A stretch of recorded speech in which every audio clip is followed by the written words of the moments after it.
Hello guys, welcome to my new video. आज मैं फिर रेडी हूँ क्योंकि मैं जा रही हूँ दिवाली इवेंट पे। तो गाइस, दिवाली इवेंट काफ़ी डिले चल रहा है हमारे यहाँ पे क्योंकि वेदर कंडीशंस सही नहीं थी। लेकिन अब गाइस, ये जो इवेंट था ना, ये आउटडोर था, लेकिन अभी ये इंडोर मैनेज करना पड़ा। तो इसलिए थोड़ी सी मैनेजमेंट में ना, क्राउड मैनेजमेंट में थोड़ी सी दिक्कत हो चुकी थी। बट फिर भी इवेंट बहुत अच्छा था, बहुत ही मतलब कि इन लोगों ने अपने एफर्ट्स लगाए। इंडोर में ना इन लोगों ने स्टेडियम में बीचों बीच है ना स्टेज लगाया, जिस पे दिवाली काफ़ी ब्यूटीफुली है ना लाइटनिंग के साथ लिखा हुआ था। यहाँ पे जो भी क्राउड था वो सारा स्टेज पे धमाकेदार परफॉर्मेंस जो बैक टू बैक हो रही थी वो सारी एंजॉय कर रहा था। पहली परफॉर्मेंस भंगड़ा थी, जो हम लेट होने के कारण है ना मिस हो गई हमारी। उसके बाद ये परफॉर्मेंस थी बच्चों की। इन बच्चों ने बहुत ही अच्छी performance the, I like it. उसके बाद क्या मैंने सोचा कि अब परफॉर्मेंस तो मैं देख लूँगी, पहले मैं जाकर स्टॉल्स चेक कर लेती हूँ क्या क्या मतलब स्टॉल्स लगे हुए हैं। तो मैं चली गई स्टॉल्स की तरफ। तो पहला स्टॉल था, यहाँ पे मटर, नमकीन मटर होते हैं ना, उसकी पैकिंग दे रहे थे। दूसरे स्टॉल में ये था कि आप अपना चिट वगैरह डालो, may be you will be lucky tonight.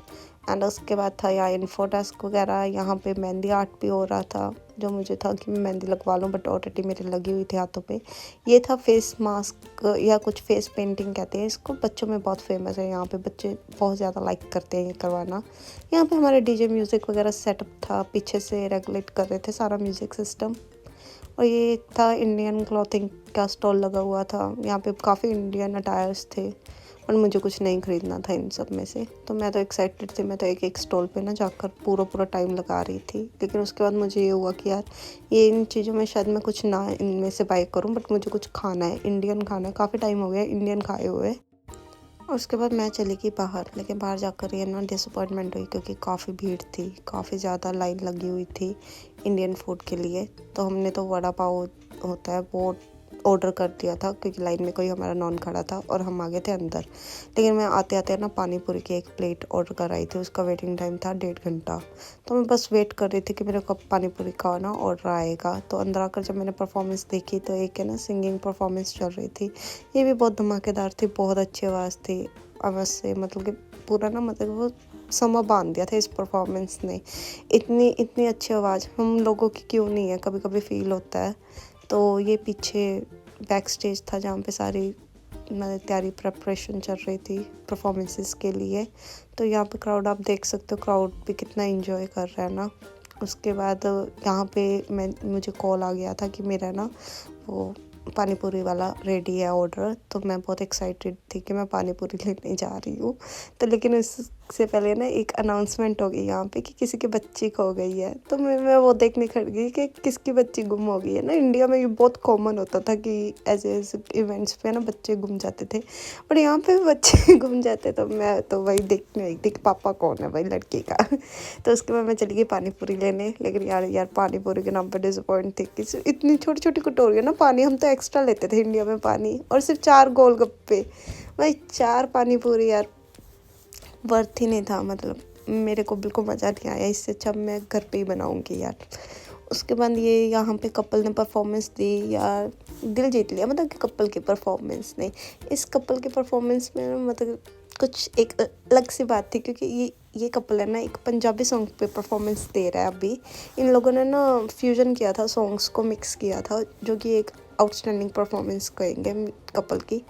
तो यहाँ पे ये दे रहा है परफॉर्मेंस एक पंजाबी सॉन्ग की। आप लोग कमेंट में ज़रूर बताना जो भी पंजाब से। ये सॉन्ग इतना फेमस है ना आजकल रील्स में। मैं हिंट दे देती हूँ, आप बताओ कमेंट में ये कौन से सॉन्ग पे परफॉर्मेंस दे रहे हैं कपल। बट मैं ये बता देती हूँ ये बहुत फेमस है।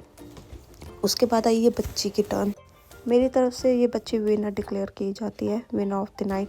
पूछो क्यों? क्योंकि यार जब हम छोटे थे इस एज ग्रुप में ना, मुझे तो भाई बहुत बड़ा स्टेज फोबिया था। मैं तो बहुत ही डरती थी स्टेज पे जाने के लिए, गट्स नहीं थे, बहुत शाई थे। लेकिन इस बच्ची ने इतना फ्री स्टाइल परफॉर्मेंस दिया ना, मतलब इसका फ्री स्टाइल परफॉर्मेंस था बट इतना कॉन्फिडेंस से यार, आई लाइक इट। मतलब मैं तो इम्प्रेस हो गई भाई बच्ची से। मेरे हिसाब से यही विनर होनी चाहिए इस नाइट की, क्योंकि इतना गट्स चाहिए होते हैं यार, इतना कॉन्फिडेंस चाहिए होता है। बच्चे ने बहुत अच्छा परफॉर्म किया, मैं इम्प्रेस हूँ पूरी। उसके बाद ये आई दिल जीतने वाली परफॉर्मेंस। इसमें क्या था कि यहाँ के जो फॉरेनर्स थे ना, न्यूजीलैंडर्स थे जो, उन्होंने परफॉर्मेंस दी कंट्रीब्यूट किया हमारे इंडियन दिवाली फेस्टिवल में, मतलब कि इवेंट में इन्होंने पूरा अपना कंट्रीब्यूशन दिखाया। इन लोगों ने एक इंडियन सॉन्ग पे है ना परफॉर्मेंस रेडी की और कल्चरल डांस किया, जो भाई सच्ची में काबिले तारीफ था। इन लोगों ने कितने एफर्ट्स डाले ना हम लोगों को गुड फील करवाने के लिए। तो इससे पता चलता है कि इंसान इंसान होता है, वो चाहे किसी भी कंट्री का हो, किसी भी ओरिजिन का हो, बट इंसानियत तो हर बंदे में होती है। तो भाई दिल जीत लिया। हार्ट वार्मिंग परफॉर्मेंस थी इन लोगों की, मैं बहुत ज़्यादा इनका दिल से शुक्रिया बोलती हूँ।